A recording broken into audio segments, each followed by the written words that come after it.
नमस्कार दोस्तों, मैं विनय दुबे मुंबई से।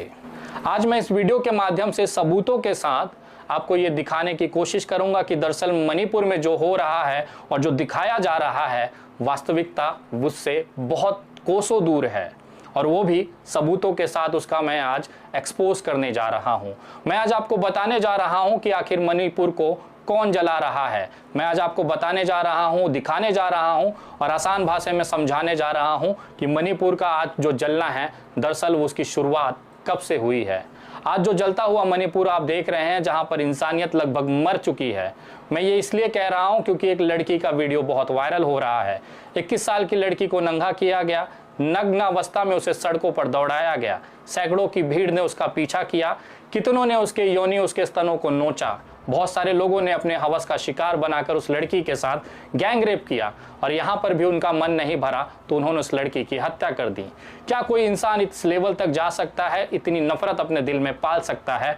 इसका जो संबंध है वो मणिपुर के इतिहास के साथ है।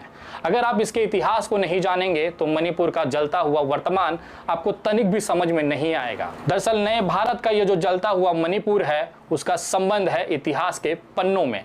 जी हाँ, 1947 ये सन तो आपको याद ही होगा, जब भारत आज़ाद हो रहा था और अंग्रेज भारत छोड़कर वापस जा रहे थे। अंग्रेजों ने 200 सालों तक भारत पर राज किया। उनकी सबसे बड़ी जो नीति थी वो थी फूट डालो और राज करो। लेकिन जाते जाते भी अंग्रेजों ने इसी ब्रह्मास्त्र का इस्तेमाल किया, जिसकी वजह से आज मणिपुर की ये हालत है। दरअसल आपको समझना होगा कि जब 1947 में अंग्रेज भारत छोड़कर जा रहे थे तो उस समय राजा महाराजाओं का दौर था। अंग्रेजों को जब वो अपने राज्य सौंप दे रहे थे तो उनके सामने बहुत सारे विकल्प रखे गए। मणिपुर में ऐसी व्यवस्था नहीं थी। अंग्रेजों ने वहाँ के स्थानिक महाराजा बोधचंद्र सिंह के कंधों पर मणिपुर की जिम्मेदारी दी और उसके साथ वो खेल गए वही ब्रह्मास्त्र, जिसकी वजह से आज मणिपुर जल रहा है। अंग्रेजों ने जाते समय बोधचंद्र सिंह को ये कहा और उनको विकल्प दिया कि अगर आप चाहें तो आपके पास 3 विकल्प हैं, उसमें से कोई भी आप चुन सकते हैं। पहला विकल्प था कि वो मणिपुर का विलय भारत के साथ करके भारत का हिस्सा हो जाएं। दूसरा विकल्प था कि वो अपना विलय पाकिस्तान के साथ करके पाकिस्तान देश के साथ चले जाएं। तीसरा विकल्प था कि वो किसी भी देश के साथ न जाकर एक स्वतंत्र मणिपुर देश का स्थापना करें और अपने आप को स्वतंत्र रखें। बोधचंद्र सिंह को ये बातें समझ में आई। उन्होंने अपनी प्रजा से इसकी चर्चा की। तमाम प्रजा जो मणिपुर के लोग थे उन्होंने इस बात से समर्थन किया कि हमें स्वतंत्र देश के तौर पर ही रहना है और विश्व के अंदर मणिपुरी जो सभ्यता है, संस्कृति है, उसको विश्व पटल पर पहुंचाना है। बोधचंद्र सिंह ने 1948 में एक इलेक्शन या कि चुनाव का एक तरह से उनका सुझाव लेने के लिए एक चुनाव आयोजित किया, जिसमें वयस्क जितने भी मणिपुर के लोग थे उन्होंने अपनी बात वहां पर चुनाव के माध्यम से रखी। तमाम लोग चाहते थे कि मणिपुर स्वतंत्र ही रहे, लेकिन रिपब्लिक ऑफ इंडिया यानी आज का जो भारत है, उस समय के नेता चाहते थे कि मणिपुर का जो विलय है वो भारत में कर दिया जाए, जिसके लिए वो लगातार मणिपुर के राजा बोधचंद्र सिंह पर दबाव बनाए हुए थे। आखिर बोधचंद्र सिंह इनके दबाव के सामने घुटने टेक देते हैं और 1949 में एक विलय संधि पर हस्ताक्षर किए जाते हैं। बोधचंद्र सिंह भारत में अपने राज्य मणिपुर का विलय कर देते हैं, जिसको लेकर एक खासी नाराजगी वहाँ के स्थानिक लोगों में थी। यहीं से ये विद्रोह शुरू होता है। कुकी समाज का एक आदिवासी समाज है जो अल्पसंख्यक है। वो ज़्यादातर पहाड़ों में और जंगलों में रहता है। उन्हें ये लगने लग गया था कि भारत में विलय के बाद बहुत सारे जाति, बहुत सारे लोग हमारे जंगलों में आएंगे और हमारी जो नैसर्गिक संपदा है उसको नोचेंगे, उसे लूटेंगे और अपने फायदे के लिए हमारे जंगलों को समाप्त कर देंगे। इसी विचारधारा के बाद कुकी समाज में कुछ विद्रोहियों का जन्म हुआ। एक उग्रवादी समूह का उदय उस समय होना शुरू हुआ। 1949 से लेकर 1972 तक वो अपने अस्तित्व के लिए लड़ते रहे। वो अपने जंगल, जमीन और सभ्यता को बचाने के लिए बंदूक उठा लेते हैं। उसके बाद एक संघर्ष शुरू होता है। इसी दौरान मणिपुर को भारत सरकार ने राज्य का दर्जा नहीं दिया था। जब ये घटनाएं बढ़ रही थी, उग्रवादी घटनाएं बढ़ रही थी, कुकी समुदाय का सरकार के साथ झड़प तैयारी चल रही थी, बंदूकें चल रही थी, तो सरकार को लगा कि शायद अगर मणिपुर को राज्य का दर्जा दे दिया जाए तो ये झड़प और ये जो हिंसा है वो खत्म हो जाएगी। लेकिन भारत सरकार गलतफहमी में थी। ये संघर्ष चलते चलते 1972 हो जाते हैं। वर्ष 1972 में भारत सरकार मणिपुर को पूर्ण राज्य का दर्जा दे देती है। वहाँ पे विधानसभा की स्थापना की जाती है और संवैधानिक तरीके से सरकार बनाने की प्रक्रिया शुरू हो जाती है। लेकिन कुकी समुदाय को कुछ और ही पसंद था। वो नहीं चाहता था कि वो भारत के साथ जाकर वहां पर शांति स्थापित करें, क्योंकि उन्हें यह डर था कि उनके जंगलों में ये जो बाहर के लोग हैं या फिर जो अन्य जाति के लोग हैं वो घुसेंगे और हमारी संपदाओं को नुकसान पहुंचाएंगे। भारत सरकार भी ये समझ चुकी थी कि ये मामला ऐसे सॉल्व नहीं होने वाला है। 1980 का दौर आया, भारत सरकार ने मणिपुर को अशांत क्षेत्र घोषित कर दी। सैनिक कार्रवाइयां वहां पर शुरू हुई, आर्मी को वहां पर भेजा गया ताकि ये जो मणिपुर के जो कुकी उग्रवादी हैं इनका सफाया किया जा सके। भारतीय सेना ने भी पूरी ताकत लगाकर ऑपरेशन ऑल क्लियर शुरू किया। इसका पूरा मकसद था कि जंगलों में छुपे हुए जो उग्रवादियों के कैंप हैं, एक तरह से कुकी उग्रवादियों का सफाया करना इस भारतीय सेना का मिशन रहा। ये लड़ाई, ये विवाद, ये हिंसा 2008 तक चलती रही। उसके बाद दौर आया युद्ध विराम का। भारत सरकार, केंद्र सरकार, राज्य सरकार, भारतीय सेना और कुकी उग्रवादियों के समूह ने आपस में बैठकर यह तय किया कि आज के बाद से कोई भी हिंसा नहीं होगी। उग्रवादियों के दमन करने के लिए केंद्र सरकार ने आसफा नाम के एक कानून का इस्तेमाल वहां पे किया। इसका अगर सरल भाषा में मतलब देखा जाए या हिंदी में मैं आपको उसका बात बताऊं तो उसे कहा जाता है सशस्त्र बल विशेष अधिकार अधिनियम। जी हाँ, ये सैन्य कानून का वो नियम था कि सेना के किसी भी अधिकारी को, किसी भी सैनिक को मणिपुर के किसी भी हिस्से में जाने का था अधिकार था, बिना कारण बताए किसी को गिरफ्तार करने का अधिकार था, किसी को भी कार्रवाई करने का अधिकार था।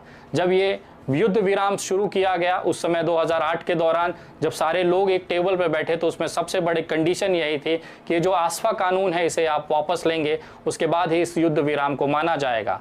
सभी सरकारों ने इस पर सहमति जताई और आखिर में 2008 में कुकी उग्रवादी, केंद्र सरकार, राज्य सरकार और भारतीय सेना के बीच में एक युद्ध विराम का संधि साइन किया गया। उसके बाद सभी को लगा कि शायद ये जो तनाव है मणिपुर के जंगलों को लेकर, जो एक लड़ाई है, जो हिंसा है, वो समाप्त हो जाएगी।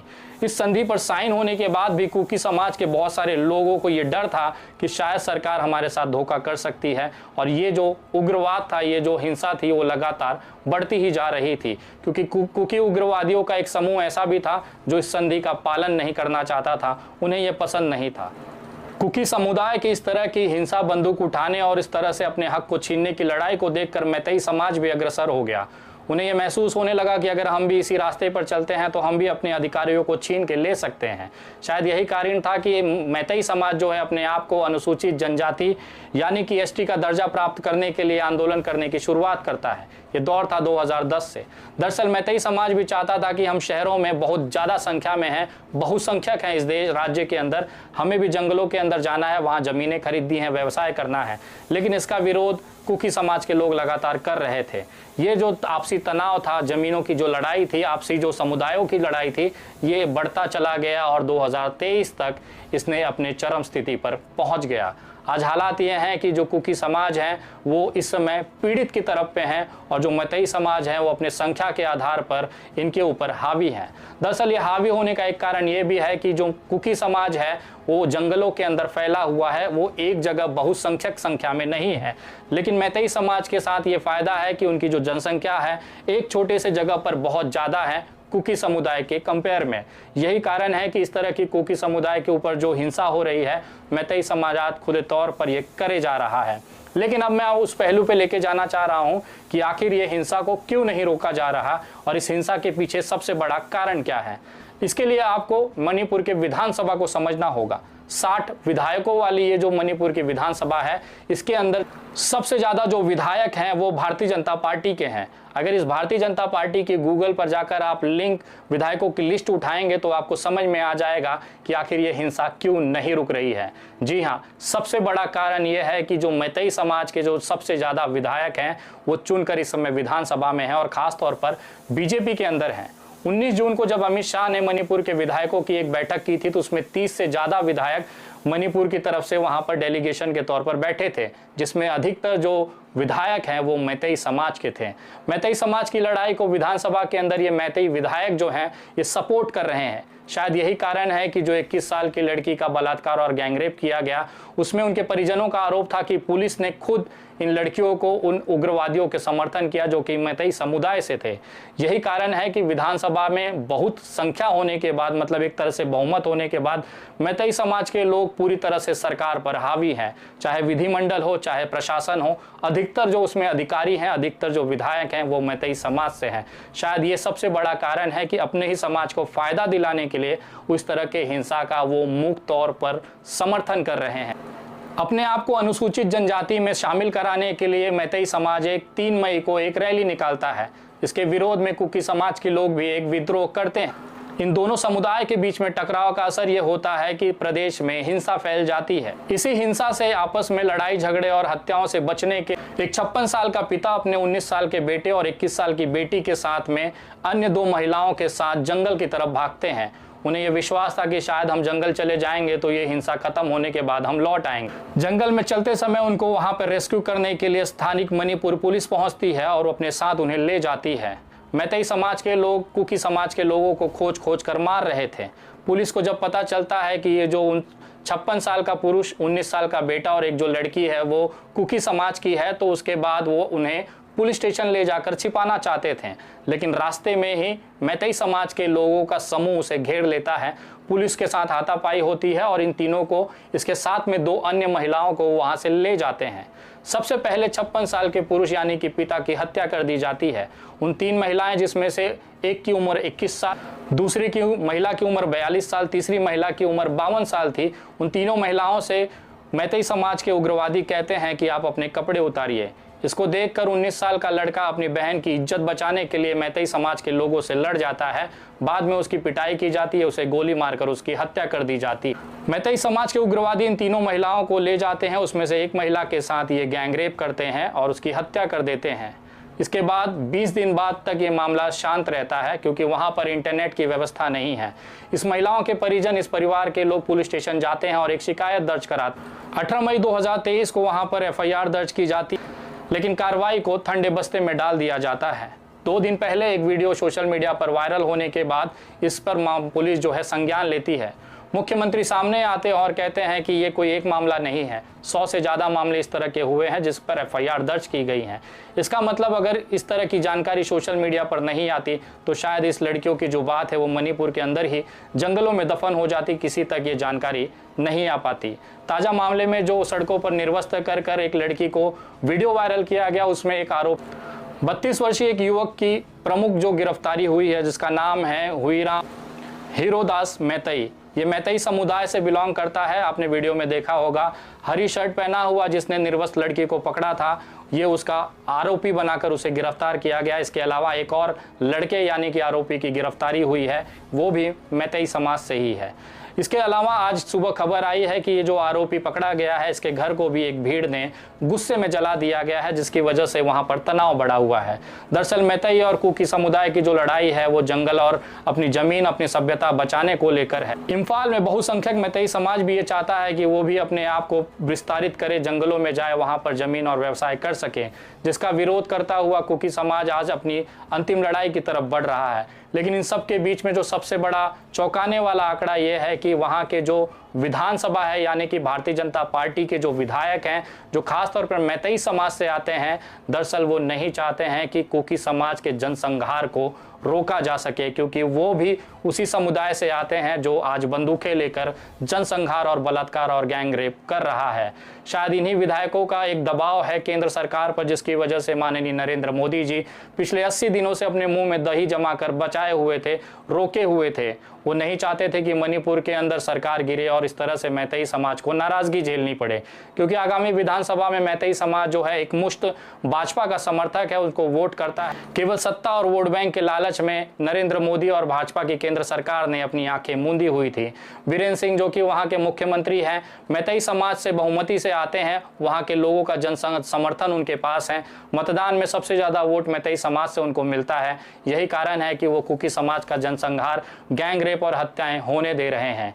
अब आपको समझ में आ चुका होगा कि आखिर मैतेई समाज की इतनी हिम्मत कैसे बढ़ी है, क्यों सरकारें उनके ऊपर कार्रवाई नहीं कर रही हैं। दरअसल इनके जो जनप्रतिनिधि हैं वहाँ के विधानसभा में हैं। अगर केंद्र सरकार इनके ऊपर कार्रवाई करे या सेना भेजे तो सबसे पहले वहाँ की विधानसभा में सरकार गिरने का खतरा भी भारतीय जनता पार्टी को है। सोचिए, एक पार्टी कितनी निचले स्तर पर जाकर राजनीति कर रही है।